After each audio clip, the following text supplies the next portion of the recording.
La médiocrité du pervers narcissique. On va vous dépeindre ici l'image de l'escroc. Un escroc, avant tout, c'est quelqu'un qui, avant de mentir aux autres, se ment à lui-même. Il est dans une réalité qui est pervertie. Lorsqu'on parle de perversion narcissique, on parle de narcissisme et de perversion.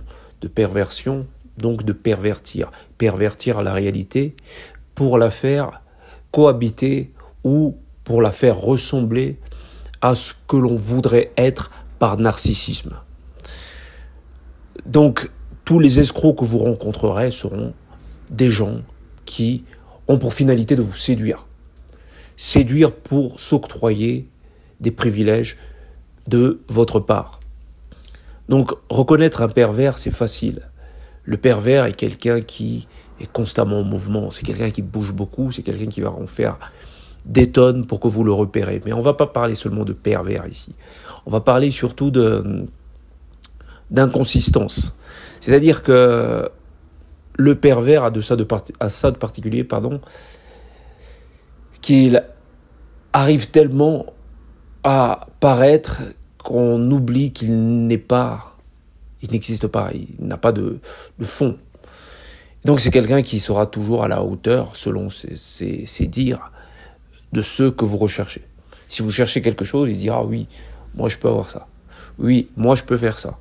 C'est quelqu'un qui est complètement déconnecté de la réalité. La compétence, c'est pas de tout savoir faire. La compétence, c'est de reconnaître ses carences. C'est alors qu'on sait qu'on a affaire à quelqu'un de compétent. Et d'ailleurs, les gens les plus compétents sont souvent des gens qui, lorsque vous les voyez, ils ne payent pas de mine. Ce sont des gens qui ne se vantent pas. Ce sont des gens qui sont persuadés de ne rien savoir, alors qu'ils savent énormément de choses. Vous me croiserez dans la rue, j'ai l'air très humble, je ne parle même pas de ce que je sais, de ce que je comprends. J'écoute.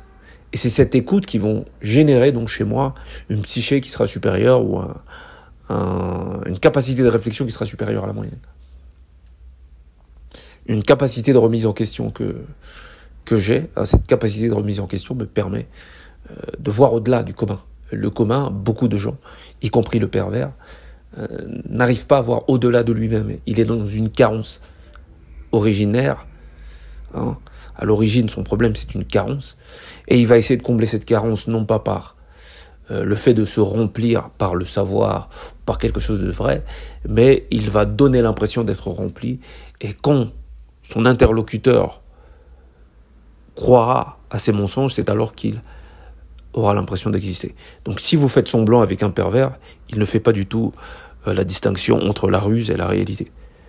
Vous pouvez dire oui, un pervers, sans vraiment l'écouter, ils ne s'en rendent même pas compte. Il n'est satisfait que dans la mesure où il a réussi à vous faire avaler sa couleuvre. Et donc un escroc, c'est ça. Un escroc, c'est quelqu'un qui n'arrive pas à se reconnaître. C'est comme, il y a des peuples escrocs. Vous prenez la communauté afro, c'est une communauté d'escrocs. Je vais prendre particulièrement les Congolais que je connais un peu mieux. Il y a ce débat autour du tribalisme. Ils sont anti-tribaux. Mais par contre, il y en a beaucoup qui se sont improvisés anti-colonisation, anti-politique extérieure, politique coloniale, anti-Occident, etc. Mais la réalité, c'est que le problème que l'on retrouve chez les Congolais, ou la plupart, sont des problèmes qui ont attrait à leur personnalité génétique, leur personnalité particulière, donc leur tribu, leur ethnie. Donc les défauts que l'on peut retrouver chez beaucoup d'ethnies, notamment on va prendre le Luba. Le Luba, c'est, on va donner quelque chose d'assez grossier, c'est quelqu'un qui va chercher plus à se vendre, qui fait preuve d'une solidarité assez particulière.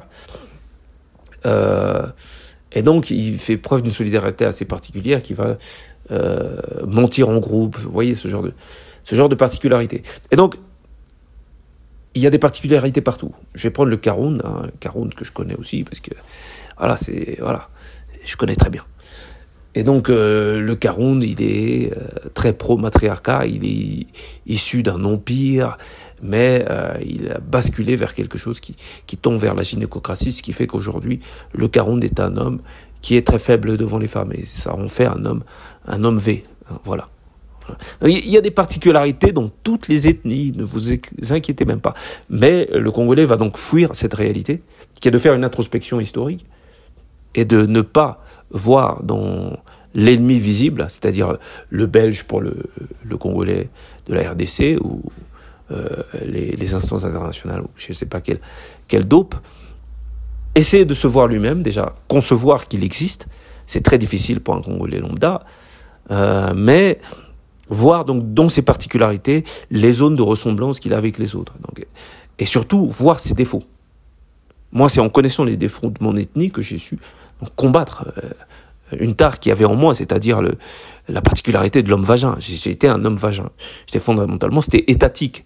Hein, chez beaucoup d'hommes africains, la qualité d'homme vagin, la particularité de l'homme vagin, c'est-à-dire c'est un homme éduqué par des femmes et avec des particularités de femmes, et ben c'est quelque chose qui est propre à notre histoire. Donc ça fait des générations. Quand vous voyez c'est dégénéré, ça fait des générations. Excusez mon côté rappeur. Voilà, donc ils ont ça depuis des générations, c'est pas arrivé du jour au lendemain. Ça fait partie de leur éducation. Quand on vous parle d'autres civilisations ou communautés qui s'organisent, il y a un rapport fils, il y a un rapport à l'héritage qui fait que sur la durée, ils sont beaucoup plus cohérents que les Congolais. Eh ben, c'est pas un hasard. Donc il y en a qui essaient de fuir leurs particularités tribales, par des débats à la con qui n'ont pas lieu d'être, où on essaie de faire le Kimiseba de service, etc. Mobutu, qui était président du Congo, il nous a beaucoup orienté vers ça, hein. L'antitribalisme, le fait de ne pas balkaniser le Congo, le fait que le Congo sera jamais un et indivisible, et tous ces pays, Cameroun, peu importe, il y a des ethnies, il y a des histoires, il faut les connaître, il faut les étudier, il faut s'y intéresser, et surtout il faut se les réapproprier, hein. C'est pas en étant dans la fuite pour aller vers une nation qui n'en est pas une qu'on va réussir à se connaître. Il faut se connaître un minimum, c'est pas pour rien que en Occident ils étudient l'histoire, c'est pour se connaître, c'est pas pour virer dans un espèce de fanatisme et je sais pas quoi. Donc, pour en revenir au pervers, c'est ça. C'est qu'il ignore ses particularités négatives. Il ne veut pas les voir. C'est pour ça qu'il n'évolue pas. Le pervers n'évolue pas. Les communautés perverses n'évoluent pas, ce qui va être le cas de la communauté africaine. Donc, lorsque vous êtes dans une finalité de vous mentir à vous-même, eh ben, vous débordez sur le mensonge aux autres. Hein, vous continuez sur votre route. Vous n'allez pas juste vous mentir à vous-même. Donc, vous allez clôturer ça par le mensonge aux autres, qui va être donc la conclusion de ce que vous pouvez imaginer de plus haut. Parce que c'est votre niveau. Vous ne pouvez pas monter plus haut puisque vous n'êtes déjà pas vous-même. Donc, vous ne pouvez pas monter selon vos propres perceptions et selon ce que vous êtes. Vous ne pouvez monter que dans le regard des autres. Et c'est pour ça que dans la communauté africaine, vous avez des gens qui cherchent à plaire constamment, mais rarement à se plaire à eux-mêmes, rarement à avoir leur propre vision civilisationnelle, leur propre projet. Elles n'ont même pas leurs propres cheveux.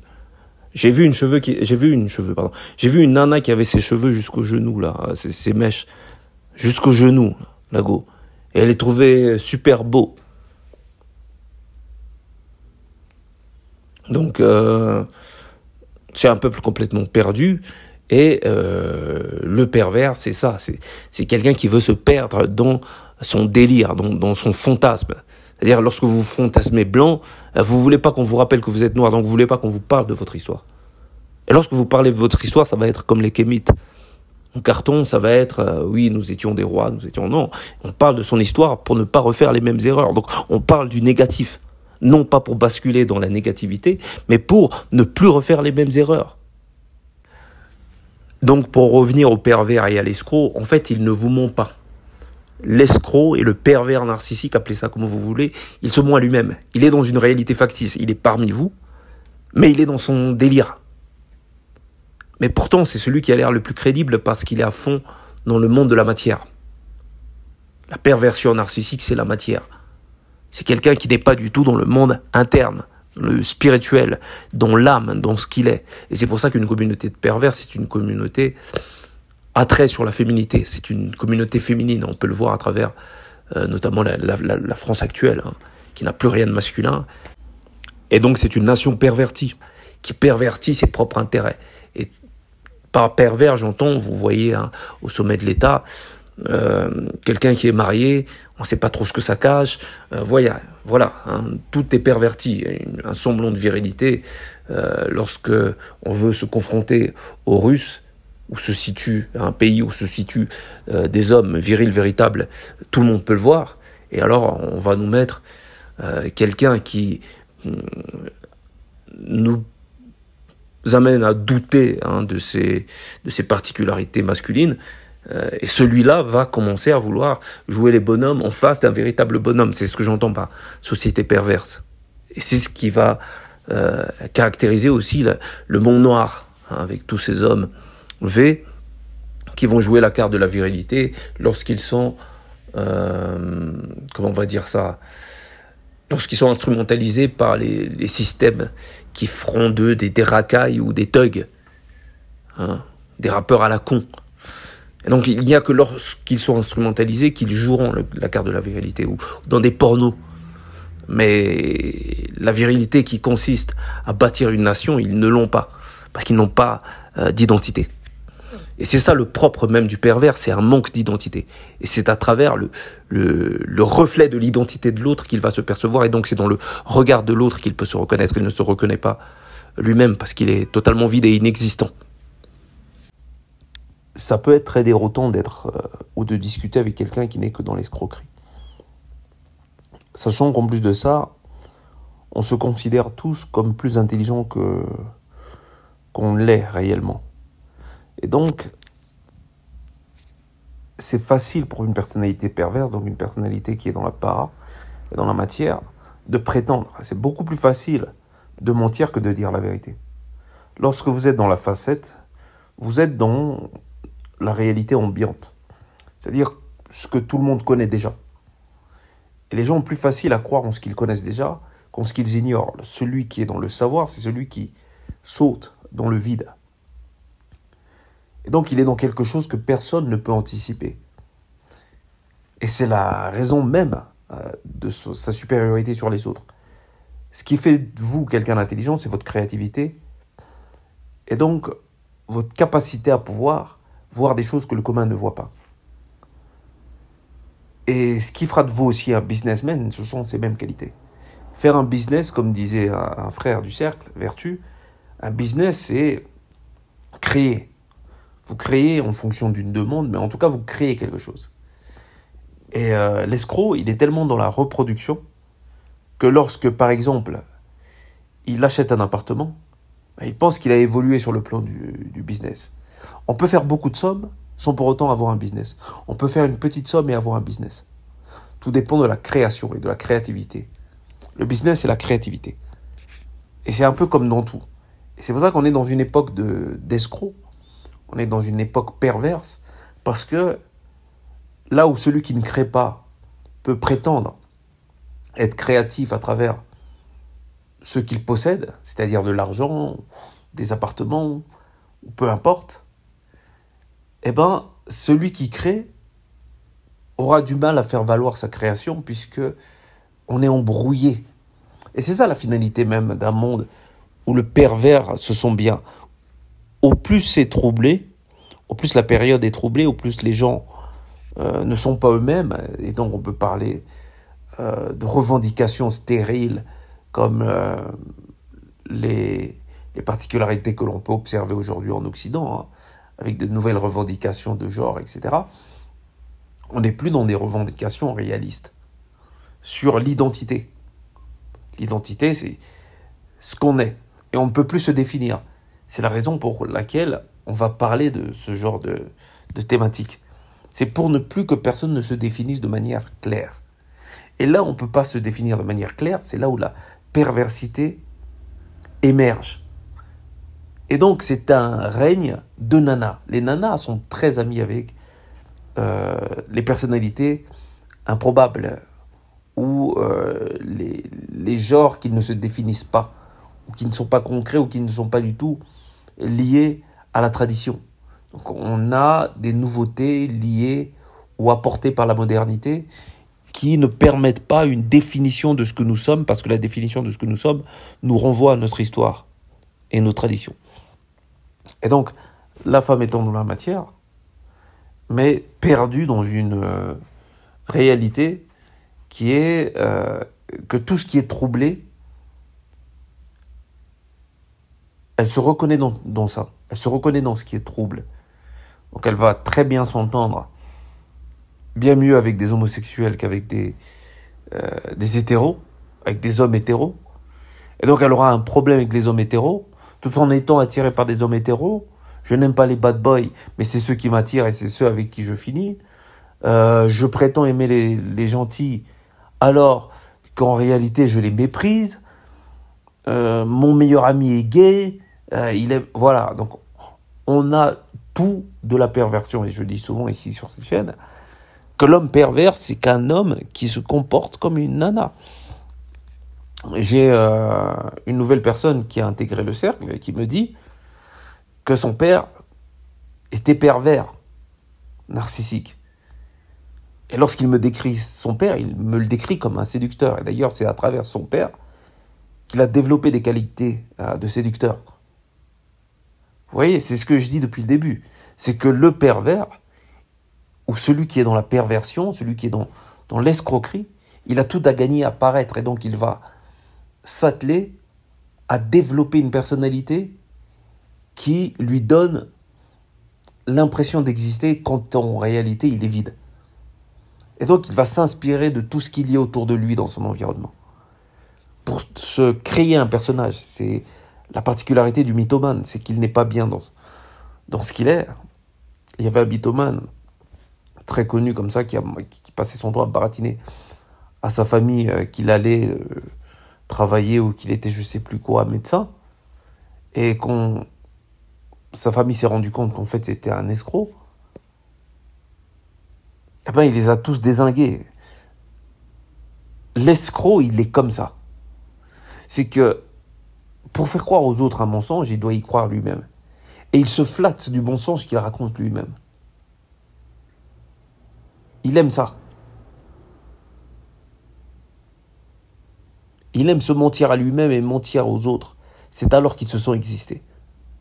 Il n'y a que dans ces moments-là qu'ils se sont existés. Lorsque vous discutez avec de tels types d'individus, même si ces personnes font peut-être partie de votre entourage, et c'est très difficile de se rendre compte que ce sont des escrocs. Puisque le menteur ment mieux que la personnalité qui ne ment pas, parce qu'elle ne ment pas. Et donc, elle ne convainc pas. Ceux qui savent se vendre sont en général des gens qui n'ont rien à vendre, des menteurs, des mythos. Et c'est pour ça qu'il y aura toujours cette alliance entre le pervers et la femme, entre l'homme perdu dans sa sexualité et la femme, entre l'homme qui ne peut pas se définir et la femme. Il y aura toujours un rapport de convenance, une réalité qui s'attire. La femme n'étant pas attirée par celui qui la redresse, celui qui la regarde, celui qui est authentique. C'est ce qu'on peut voir dans la communauté africaine. Au plus vous êtes perdu, au plus vous êtes paumé, au plus elle vous apprécie. Vous êtes à l'image de ces perruques qui lui donnent l'impression d'avoir des cheveux qui ne sont pas du tout en adéquation avec ce qu'elle est fondamentalement, c'est-à-dire une femme afro, avec des cheveux afro. J'ai rien contre la perruque, on peut porter des perruques afro. Mais elle favorise la perruque avec le cheveu qui ne ressemble pas du tout au sien, qui ne ressemble pas du tout à son cheveu à elle. Elle fantasme l'autre. L'escroc, c'est ça. C'est pour ça que la femme se reconnaît dans l'escroc. Puisque la femme se fantasme quelqu'un d'autre. Et elle veut que le fantasme soit autorisé. Elle ne veut pas revenir à une certaine forme de réalité. Parce que la réalité, c'est pas du tout son environnement. Son environnement à elle, c'est le déni. C'est ça la réalité de la femme. L'attirance pour l'argent, les choses superficielles, la nuance et la subtilité sont liées à la créativité qui sont le propre même de personnalité masculine. Elle ne crée pas. Même lorsqu'elle prétend être des lady boss, elle ne crée rien. Regardez autour de vous, tout est créé par des pénis porteurs. Donc on est dans un monde qui est régi par une énergie de chaos, parce qu'on est dans un monde qui se féminise. Le chaos est à l'image du vagin.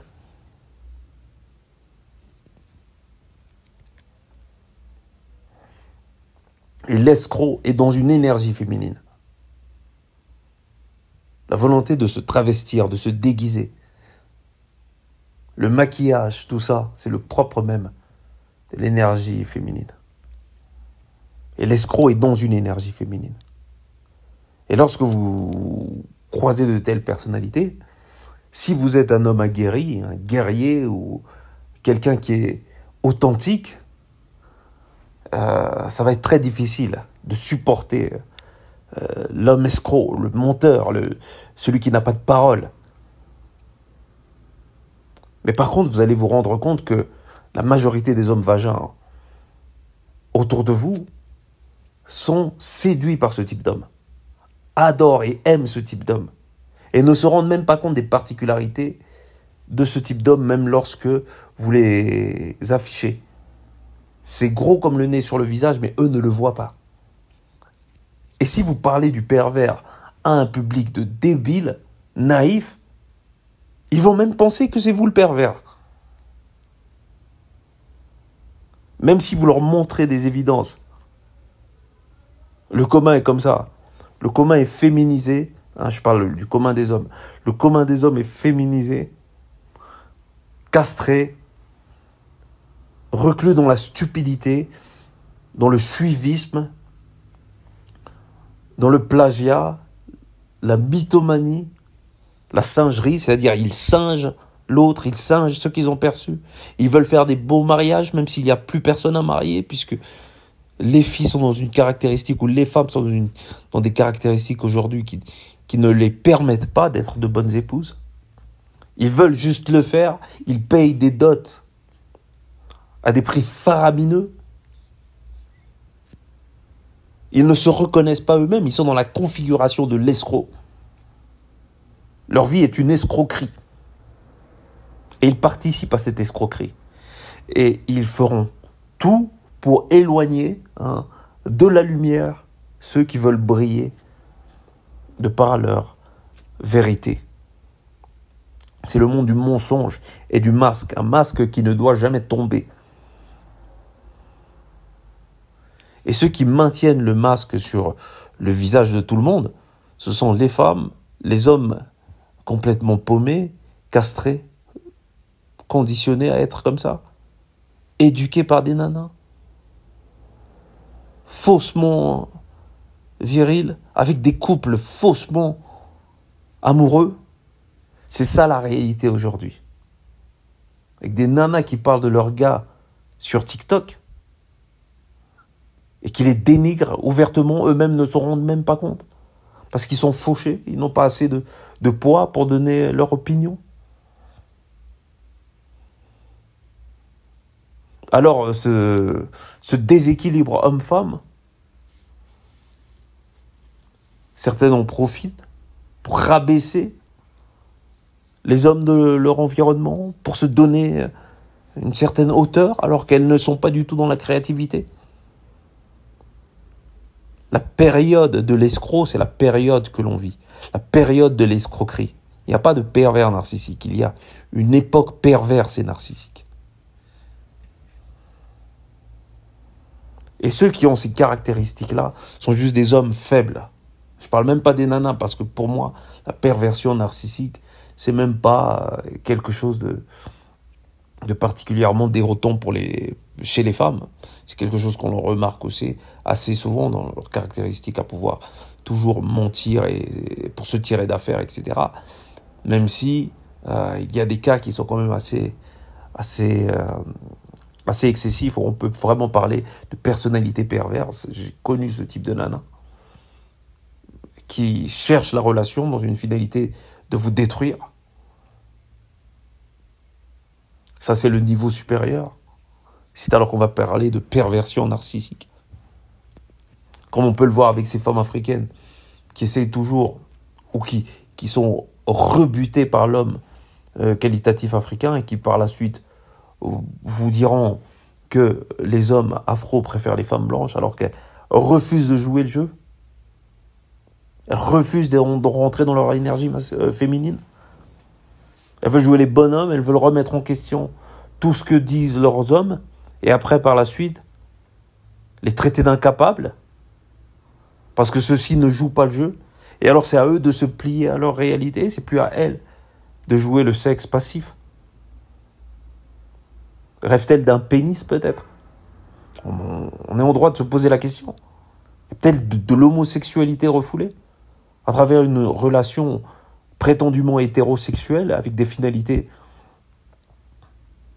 de t'enfoncer un pénis inexistant, un pénis psychique, tout faire pour te castrer, une haine de l'homme transmise de génération en génération, de mère en fille.